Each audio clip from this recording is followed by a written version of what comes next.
আসসালামু আলাইকুম শিক্ষার্থী বন্ধুরা। আশা করি তোমরা সবাই অনেক ভালো আছো। আজকে তোমাদের জন্য একটি সূত্রের প্রমাণ নিয়ে এসেছি আমরা। তো আমরা দেখব যে আমাদের লসাগু আর গসাগু ২ টা সংখ্যার লসাগু আর গসাগু কিন্তু আমরা বের করতে জানি। এই লসাগু আর গসাগুর ভিতরে একটা সম্পর্ক আছে এবং এটা কিন্তু আমাদের বইয়ে সূত্র আকারে দেওয়া আছে। তো আমরা এটা দেখব যে এই সূত্রটা আসলেই কাজ করে কিনা এবং এটা কিভাবে কাজ করে আমরা একটা এক্সাম্পল দিয়ে কিন্তু আমরা এটা দেখার চেষ্টা করব আজকে। তো সূত্রটা কি?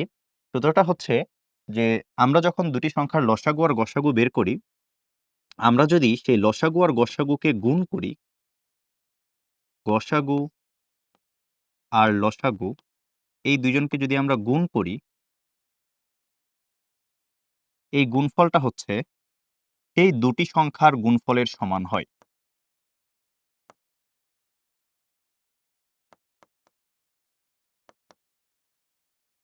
দ্যাট মিনস আমরা যেকোনো ২ টি সংখ্যা নিই, সেই ২ টা সংখ্যার গুণফল তাদের লসাগু আর গসাগু এর গুণফলের সমান হয়।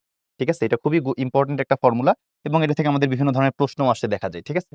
তো এইটা আমরা দেখব যে এটা আসলে আমরা যেকোনো ২ টা নাম্বার নিয়ে দেখব আসলে এটা কিভাবে হয়। তো আমরা সাপোজ হচ্ছে ১২ আর হচ্ছে ৯০ এই ২ টা সংখ্যা নিয়ে আমরা কাজ করি। যে এই ২ টা সংখ্যার আমরা লসাগু বের করব, দেন গসাগু বের করব। তারপর এটা গুণ করে দেখব যে এদের গুণফলের সমান হয় কিনা। আচ্ছা শুরুতে আমরা একটা কাজ করি। শুরুতে আমরা এই ২ টি সংখ্যার গুণফলটা আগে বের করে নিই। ঠিক? গুণফল কত আসে এখানে? ২ টি সংখ্যার গুণফল। এইখানে আমাদের ২ টি সংখ্যার গুণফল আসতেছে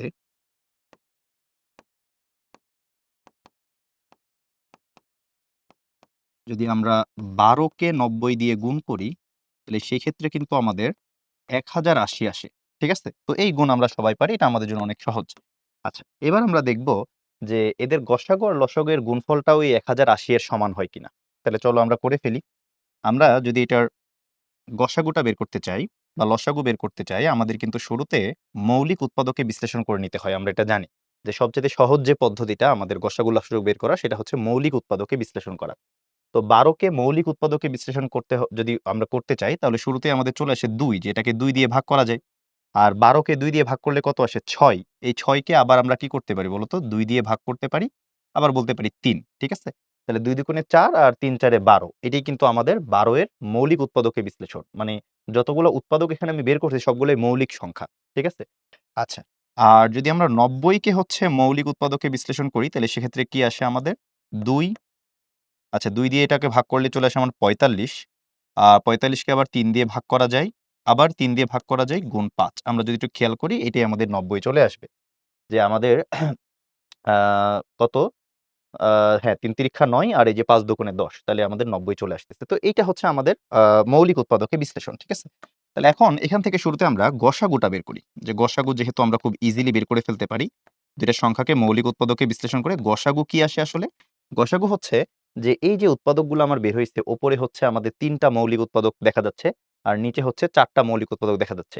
এগুলোর ভিতরে দেখতে হবে যে ২ টাতেই আছে এরকম উৎপাদক কে, কে? মানে একদম কমন মানে সাধারণ উৎপাদক কারা? তো আমি দেখতেছি যে একটা ২ কিন্তু ১২ তেও আছে, আবার একটা ২ কিন্তু ৯০ এও আছে। তাহলে সেক্ষেত্রে আমাদের গসাগুতে একটা ২ চলে আসবে।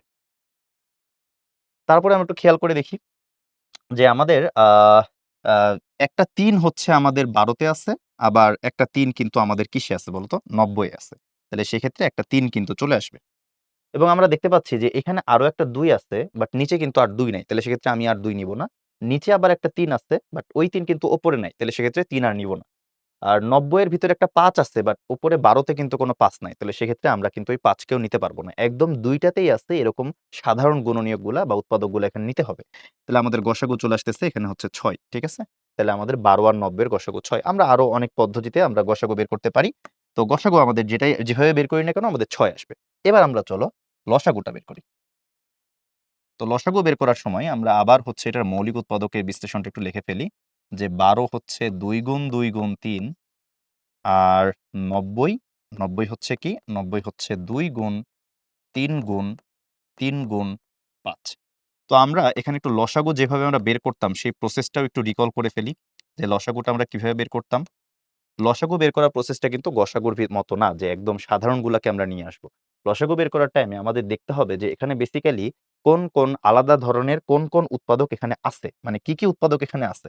আমরা দেখতে পাচ্ছি এইখানে মানে ১২ আর ৯০ এর ভিতরে মৌলিক উৎপাদক আছে হচ্ছে ৩ টা। ২ 3 আর হচ্ছে 5 এর বাইরে কিন্তু নাই। মানে 7 নাই, 11 নাই, তারপরে 13 নাই, এগুলা কিচ্ছু নাই। ঠিক আছে? মানে 2, 3 আর 5 মানে 12 আর 90 এর ভিতরে এই ৩ টা মৌলিক উৎপাদকই আছে। আমাদের এই ৩ জনকেই নিতে হবে, কিন্তু সেইখান থেকে নিতে হবে যেইখানে এদের দল ভারী। মানে যেখানে এরা বেশি আছে। মানে ২ আমি ১২ থেকে নিবো নাকি ৯০ থেকে নিবো? এটা দেখব যে কোথায় ২ বেশি আছে। তো দেখো ১২ তে ২ আছে ২ বার, ৯০ এ ২ আছে ১ টা। তাহলে সেক্ষেত্রে অবশ্যই আমি এইখান থেকে ২ নিবো কিন্তু, হ্যাঁ? লসাগু বের করার টাইমে সেখান থেকে নিতে হয় যেখানে দল ভারী থাকে। তাহলে এখান থেকে আমি ২ টা ২ নিয়ে নিবো। ১২ র ভিতরে ২ টা ২ আছে। ২ গুণ ২। ঠিক একইভাবে ২ এর কাজ শেষ। এবার দেখো কি আছে ৩। এখন দেখতে হবে ৩ কি ১২ তে ৩ আছে কয়টা? ১ টা। ৯০ এ আছে কয়টা? ২ টা। তাহলে অবশ্যই আমি কই থেকে নিবো? আমি অবশ্যই ৯০ থেকেই ৩ নিতে হবে। যেহেতু ২ টা আছে, বেশি আছে। তাহলে ৩ গুণ ৩। ঠিক আছে? আচ্ছা। আর লাস্ট অফ অল ২ এর কাজ শেষ, ৩ এর কাজ শেষ, এখন কি ৫ এর কাজ। তাহলে ৫ এর কাজ যদি আমি একটু খেয়াল করি যে উপরে তো ৫ নাই, ৯০ খালি একটা ৫ আছে। তাহলে অবশ্যই ওখান থেকে ৫ নিতে হবে। কারণ মানে এখানেই সবচাইতে বেশি ৫ আছে। কারণ উপরে তো ৫ নাই। ওখানে ০ টা আর এখানে ১ টা। তাহলে অবশ্যই একটা ৫ আমাকে নিয়ে নিতে হবে। ঠিক আছে? তাহলে সেক্ষেত্রে আমরা যদি লসাগুটা বের করে ফেলি, তাহলে কত আসে? লসাগুটা বের করে ফেললে আমাদের আসে হচ্ছে ৪ গুণ ৫ গুণ ৯। তাহলে দ্যাট মিনস হচ্ছে ২০ গুণ ৯। তাহলে এটা আসতেছে হচ্ছে ১৮০। ঠিক আছে? তাহলে এটা আমাদের লসাগু আসছে ১৮০ আর আমাদের গসাগু কত? ৬। এখন আমরা যদি এই গসাগু আর লসাগু গুণ করি তাহলে দেখি কত আসে। গসাগু গুণ লসাগু। গসাগু হচ্ছে আমাদের ৬, লসাগু হচ্ছে ১৮০ এবং আমরা দেখব যে এই ২ টা গুণ করলেও কিন্তু 1080 যেটা আসলে কোথায় আসছিল বলতো? এই 1080 কিন্তু আমাদের এই ১২ আর ৯০ এই ২ টা সংখ্যার গুণফল ছিল। এই যে। তাহলে ২ টি সংখ্যার গুণফল অবশ্যই তার গসাগু আর লসাগু এর গুণফলের সমান হবে। ঠিক আছে? এখন কাহিনীটা হইল কোথায়? এটা একটু দেখার চেষ্টা করি, হ্যাঁ? এটা কিন্তু আমরা একটা এক্সাম্পল দিয়ে প্রুফ করে ফেললাম যে এটা আসলে কাজ করতেছে। এখন দেখি কেন কাজ করতেছে এটা আমরা একটু খেয়াল করার চেষ্টা করি। দেখো, যখন তুমি লসাগুর জন্য মৌলিক উৎপাদকগুলাকে নিয়ে ফেলছো, তুমি এই যে ২ টা ২ কে নিয়ে ফেলছো, ঠিক আছে? এরা কিন্তু চলে গেছে। ঠিক আছে? এই যে এরা চলে গেছে। তাহলে এখন এই যে এই ২ জনকে আমরা লসাগুর জন্য নিয়ে ফেলছি। এই ২ জনকে আমরা গসাগুর জন্য নিয়ে ফেলছি। আর এই ৫ কেও আমরা লসাগুর জন্য নিয়ে ফেলছি। এখন পড়ে আছে কে? পড়ে আছে কিন্তু ২ আর ৩ এবং এই ২ আর ৩ দেখো ২ আর ৩ হচ্ছে আমাদের গসাগু এর মৌলিক উৎপাদক। মানে যারা সেখানে লসাগু বের করার টাইমে তুমি যেসব উৎপাদককে নিয়ে নিবা, নিয়ে নেওয়ার পরে যারা বাকি থাকবে ওরা হচ্ছে এদের সাধারণ উৎপাদক। দ্যাট মিনস যেটা হচ্ছে আমার গসাগু। ঠিক আছে? মানে এই ২ টাতেই আছে এরকম কমন যে উৎপাদকগুলা সেগুলাই খালি বাকি থাকবে যখন তুমি লসাগুর জন্য বাছাই করবা তারপর। লসাগু নিয়ে নেওয়ার পরে যেটা বাকি থাকতেছে ওইটাই গসাগু। তাহলে এটা তো খুবই সিম্পল না যে এই সবগুলাকে গুণ করলেই আমার এই ২ টা সংখ্যার গুণফল পাওয়া যাবে। কারণ এই ২ টা সংখ্যাকে ভেঙেই আসলে এখানে ৩ টা আর এই যে এখানে ৪ টা। এই ৭ টা উৎপাদক পাওয়া গেছে। এই ৭ টার মধ্যে তোমার লসাগুতে গেছে কয়টা দেখো? ৪, ৫ টা। তাহলে বাকি ২ টা আবার কি? বাকি ২ টা আমার গসাগু।